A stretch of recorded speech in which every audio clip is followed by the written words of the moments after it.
நீதிமான் 7 தரம் விழுந்தாலும் எழுந்திருப்பான்.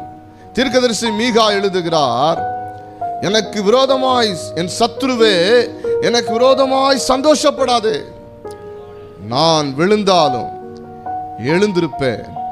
நான் இருளில் நடந்தால் கர்த்தர் எனக்கு வெளிச்சமாயிருப்பார். ஆமென். விழுந்த மனிதனை எப்பொழுது தூக்கிவிடலாம் என்று நினைக்கிற ஒரு கர்த்தரை நாம் ஆராதிக்கிறோம். இந்த உலகம் நாம் எப்பொழுது விழுவோம் என்று சொல்லி மனதை நினைத்து கொண்டிருக்கும் பொழுது, விழுந்த மனிதனாகிய இவன் எப்பொழுது எழுந்திருப்பான் என்று சொல்லி கர்த்தர் அதற்கான ஏராளமான உதவிகளோடு ஒத்தாசைகளோடு கர்த்தர் நம் பக்கத்தில் நின்று கொண்டே இருக்கிறார். நாம் எழுந்திருக்க வேண்டும் என்பது தேவனுடைய நோக்கம். ஆமென். அல்லேலூயா.